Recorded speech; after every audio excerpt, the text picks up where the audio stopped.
Hello and welcome to DHAKA Sessions, the interviews. This is an amazing new platform where Chotu will be showcasing the arts and culture of Bangladesh and Dhaka City. So many of us don't even know our own writers and artists and musicians. So I think this is an exciting space. And today we have with us prominent writer, award winner of numerous science fiction novels. And if you haven't read his books, you've got to pick them up. I'd like to welcome Saad Z Hossain. Hi, Saad. Hello. So today we're here to talk about your books and talk about writing and reading in Bangladesh. I'd like to begin with asking you, how has it been over the pandemic, writing and reading? I guess writing is such a fragile mental state. Like everything has to be right for something creative to happen. And it's not the kind of dismal situation that we're in with the pandemic.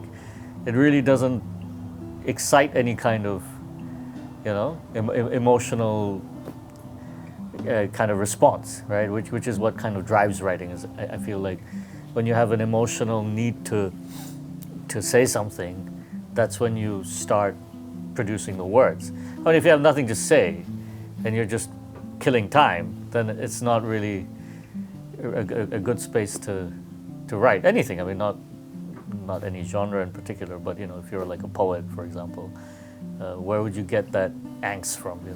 I think you're right. It's been such a dark time. It's hard to kind of really engage in something creative and to nurture the kind of storylines you would want to. You have to be in a really good headspace. Have you been reading? Yeah, a little bit, but mostly I've just been gaming. Gaming. Yeah. All right. What's your top 3 favorite games? So we have FIFA. We play a fair amount of football with the kids. Then some NBA. Then we have this online game called Uncharted 4, where it's like a third-person shooter, right? So you can play on teams, and so there's 5-6 of us who play online. Like some of our friends in London, and then some people here. And you kill each other? Yeah. You basically kill each other, and then you're talking on the mic also. So you can it's like a virtual hangout with the killing, nice. Of course, yeah, which is so. Nice. If you haven't read Saad yet, you might be shocked to find there's always a lot of killing and gore and mayhem. There's not. There's a precious little gore, but okay, fine. I mean, science fiction is going to have a degree of violence, which is odd. But I guess most genre fiction has violence. I mean, other than romance. Right, other than romance. I think sex and violence is what captures sells. The yeah, market. was what sells basically. Right, if that's what you want to read. I mean, So, can you tell us a little bit about this anthology, The Djinn Falls in Love? So I started writing about djinns. I mean, that was kind of my topic, right? And in English, djinns are not particularly well covered. So in like Western literature, it's not a big thing. Like Neil Gaiman wrote a little bit about djinns. He had a chapter, but.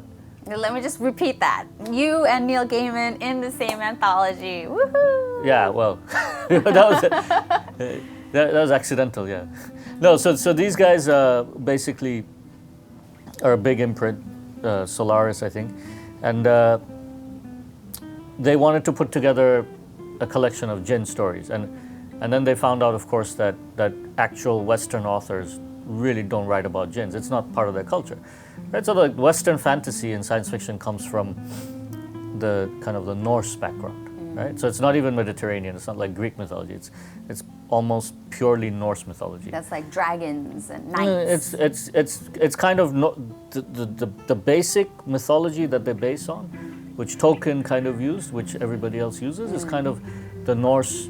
The Eddas and the kind of oral mythology, So you've got the fairy world, which is like the elves, right. And you've got the dwarves, which are straight from Norse mythology. Okay. You've got it's quite dark. It's based on winter. You've got like some tones from Beowulf. So all of this is kind of what is the foundation of the cultural foundation of the whole science fiction and fantasy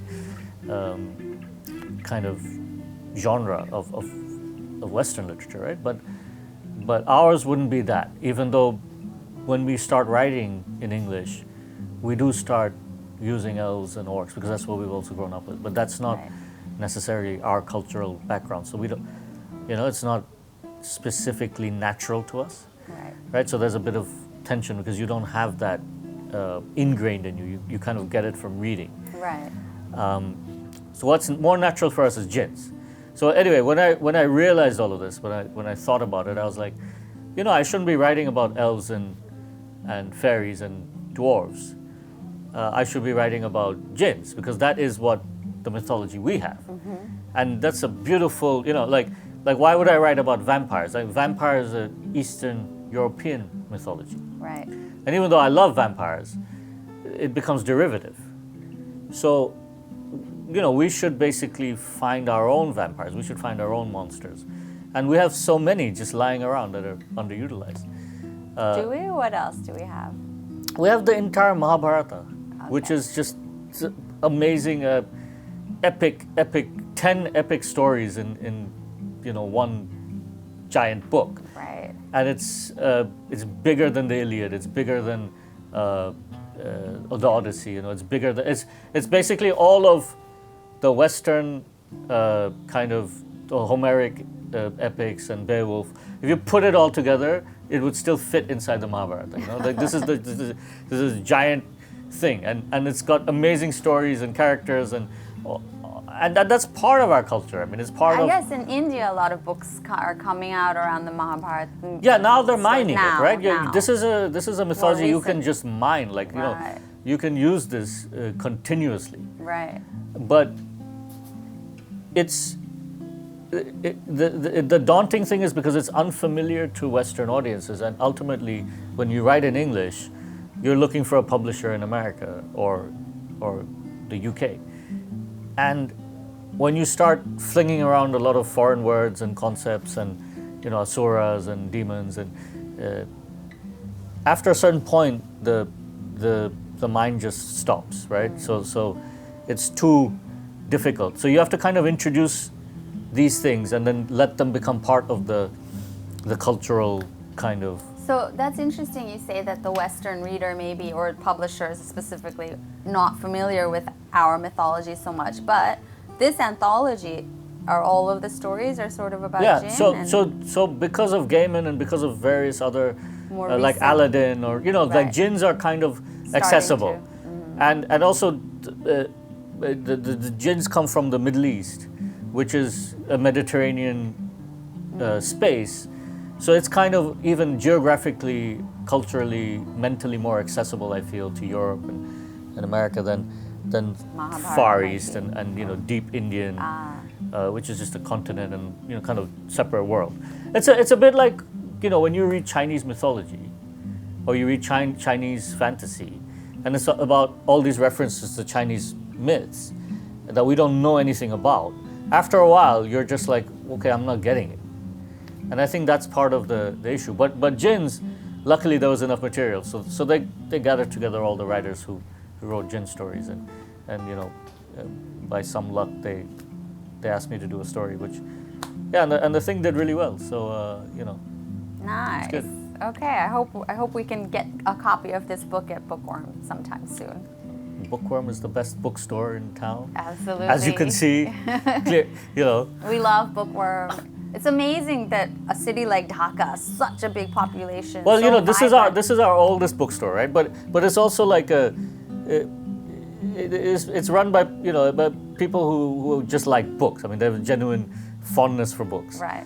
Which is different from having a bookstore where you're gonna have like a bunch of commercial bestsellers and magazines, right? And then eventually you'll have toys, right? And then eventually you'll have like a Mishti Dukan or something, and pretty soon the book will be like in one corner, right? Which has happened before, right? We've seen this trajectory. Suddenly there's a coffee world that's taken over 80% of your bookstore. Your bookstore, yeah. But these guys have been around for a long time, right? And it's worked. You know, it's like still.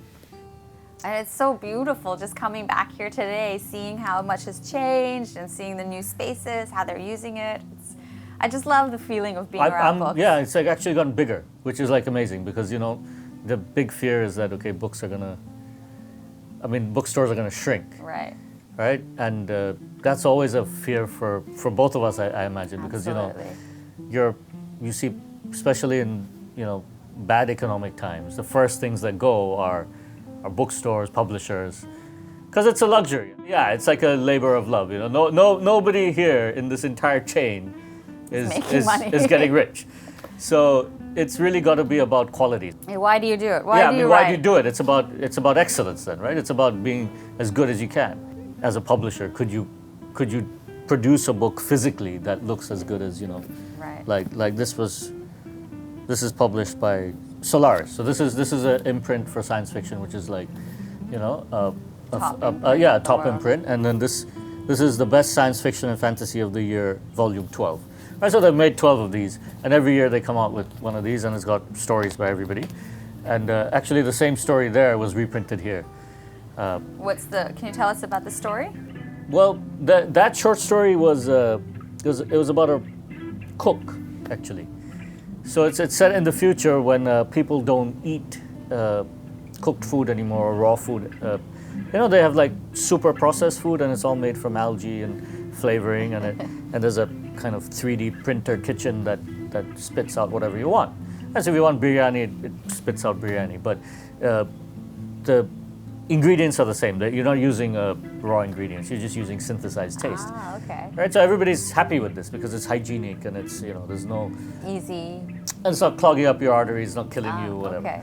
Right. Except like this guy is a cook and he's a talented cook. So he roams around kind of the abandoned parts of the city, you know, which have been abandoned for various reasons.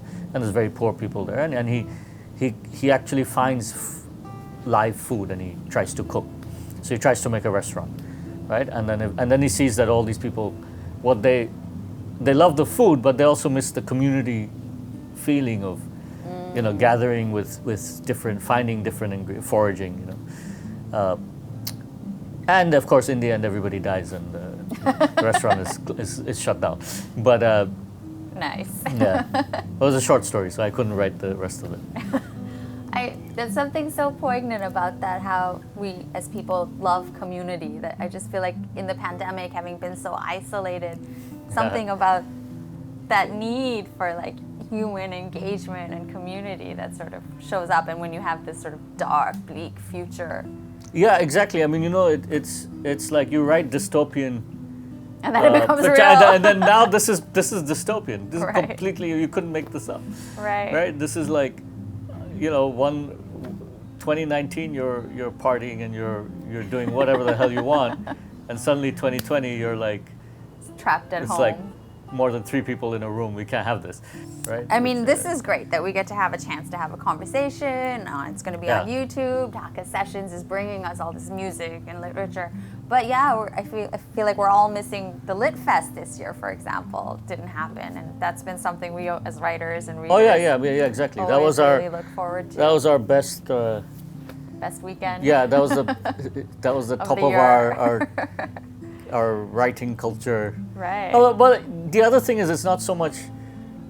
I mean, there's the stand with the puchka, the juice, and the it's like you get to meet all the other writers whom you know, or Chotu doesn't read or write, I imagine.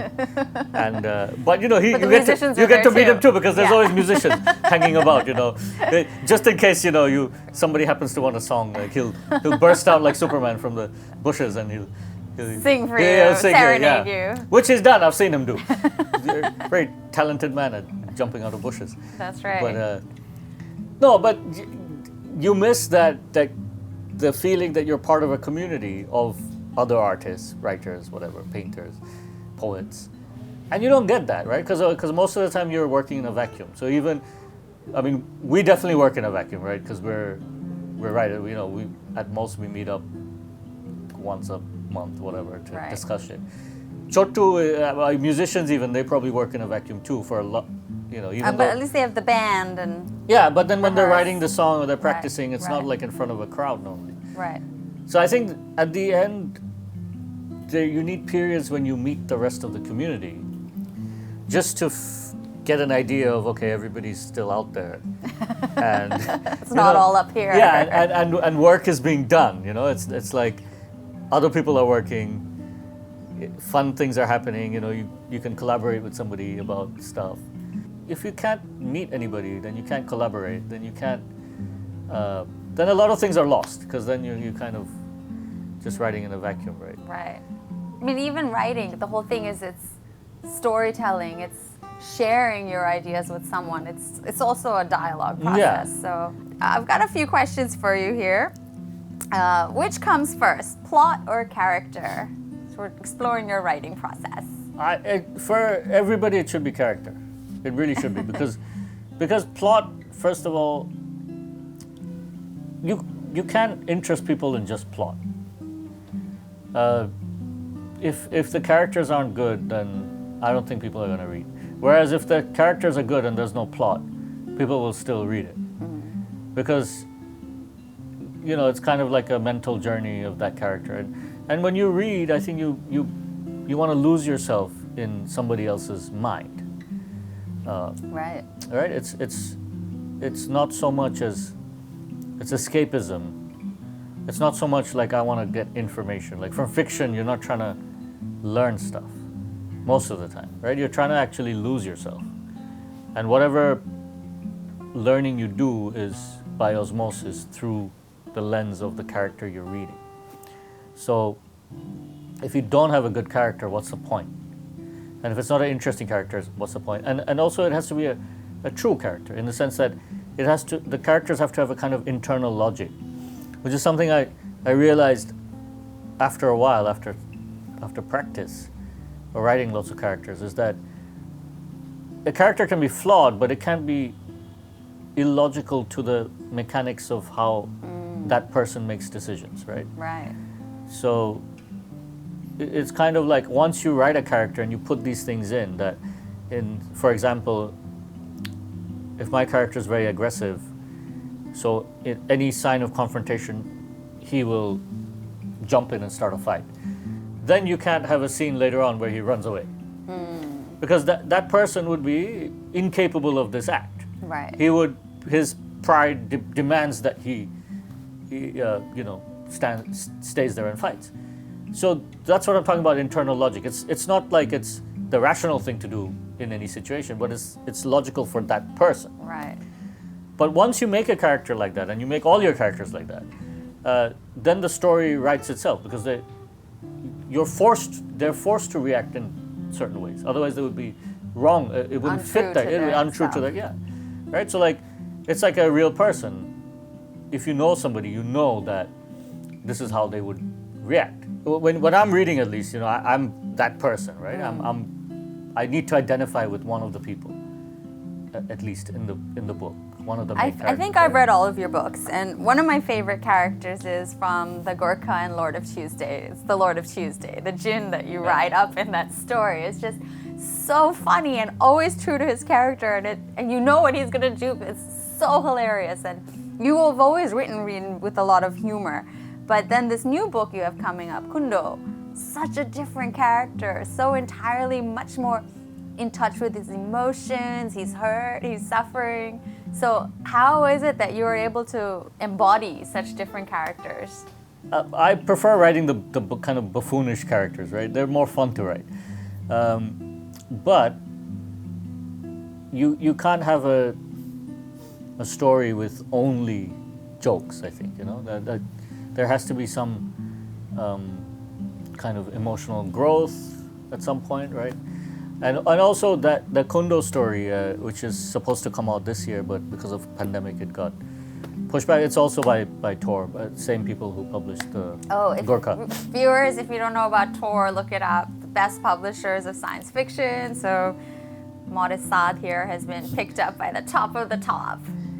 Well, they published Dragonlance, which was the big, fantasy series kind of our time. Yeah.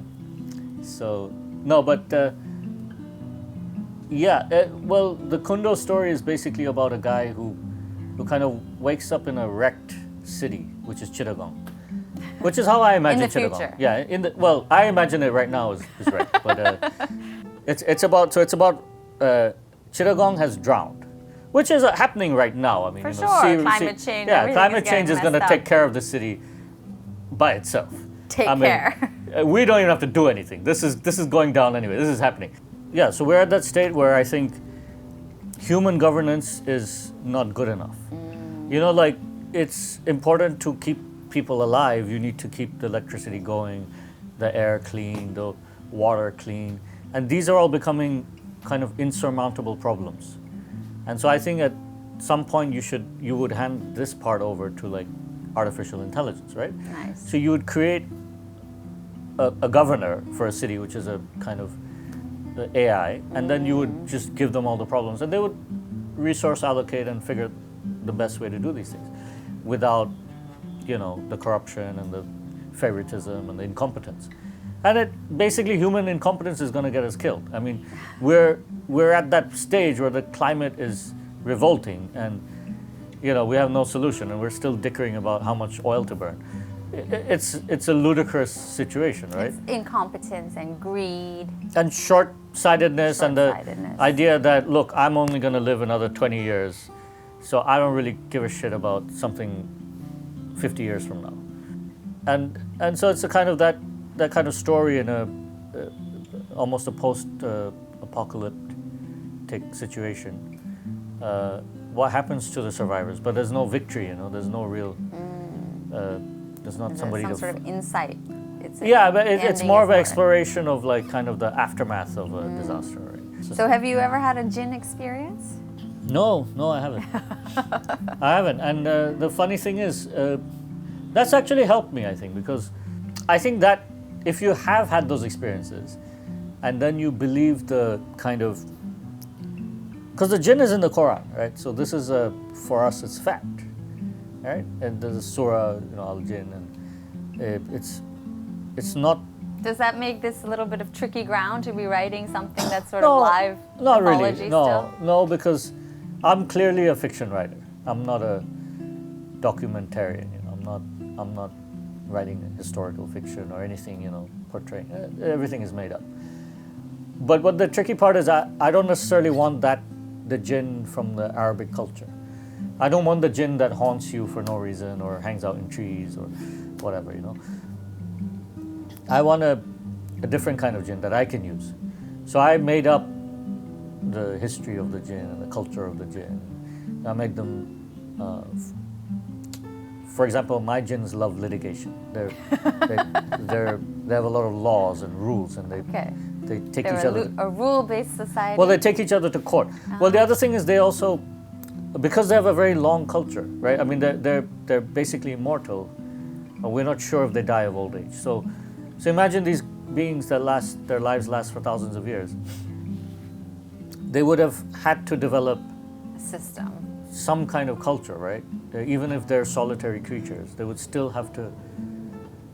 Just the sheer span of time. I mean, why don't they? Right. You know, why don't they have a complex culture that we don't experience? Like, why are they still like just about Haunting messing with you in trees, random villagers? right. You know, is that fun for them? I mean, you know, they must have some other pursuits, Right. right? And then the other thing I had for them, which made sense to me, was like boredom. They're essentially very bored, Right. Because their life is long, and they have their own kind of political struggles and competition, but they also suffer from boredom. I mean, we suffer from boredom, and our lives are terribly short. So, but yeah, I mean, I don't know. You have to take certain licenses sometimes with mythology. Right. Right. If you could have any superpower, what would it be? It should be like superpowers should be really specific, right? It should be well defined. You can't just be like. Not just like strong. Yeah, you know, it should Right. be. So, yeah, I want it to be. I want to be able to copy the abilities of anybody within a certain radius. So like, let's say, okay. 100 meters or something, right? Right. But So then you have to find other talented people. yeah, exactly. So then if you're hanging around with a bunch of like talentless hacks, then that's the best you're gonna be.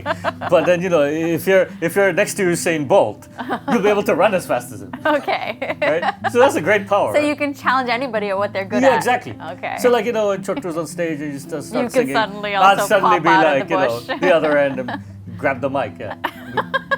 Just as good as him. But Okay. better, because I'm better looking Because than you're. him. Yeah. Oh. So yeah. You're both kind of cute. But yeah, that would be an awesome power, right? Because Do there's a you limit. want that just to like rile up those people who are proud of their powers? No, but then you think about it, right? Like at any situation, if you're as good as like you can steal the Thunder from whoever's from the big whoever shot. you're with, right? So you're You just want to steal everyone's thunder? that'd be an awesome power. Like Yeah, they'd be like, that's where did pretty this guy good. come from? He can do everything. I like that. No, that's a pretty good superpower. I was gonna say time travel, but this is actually much better. Steal people's thunder. Yeah, see, if you have time travel, Oh, you could but travel I'll be further hanging out back. with you. I could time travel too, right? And just nick all your That's stuff. right. yeah. That's right. That's pretty good. So my next question for you is: what's more important, the story or the storyteller? No, okay, it's a difficult question right now because before you would be the storyteller because the creative person you would think is kind of more important because they're going to give you more than one story. But now we're in a kind of revisionist era where we're looking back at our old kind of heroes in literature or whatever, and we're finding out that they used to own slaves or they used to be terrible misogynists or The storytellers. as human beings they were awful human beings, Right. and some of it is the product of the era they were in, but that's not acceptable, right? So if you right now if you happen to be or have been somebody who was into slavery, I cannot look beyond that. I don't care if slavery was rampant then. Now you look at it and you're like, but I still love the stories, but I hate this person Right. because they've That's a painful dilemma. yeah, because it's not like they were just casually racist. It's like they were expounding their racist views in other things, Platforms. other platforms. And so then you're like, okay, you're really part of the problem. But the story is something that, maybe you grew up with in childhood or maybe you read it when you were a teenager, whatever. Those stories are important to you. They form your mental kind of landscape. So you have to separate. I think the more nuanced way maybe of looking at this is like, look, I'll take the book, I'll leave the author. Right? So we have to be quite discerning as readers then when we are picking. I mean, who has time we- for that also? Like, who wants to do that? Books about escapism, Right. right? I read to get away from this damn thing. Right. I don't want to research the bloody Author's author and background. find out, like, what kind of music he likes and then fight over, like, that. I mean, who cares?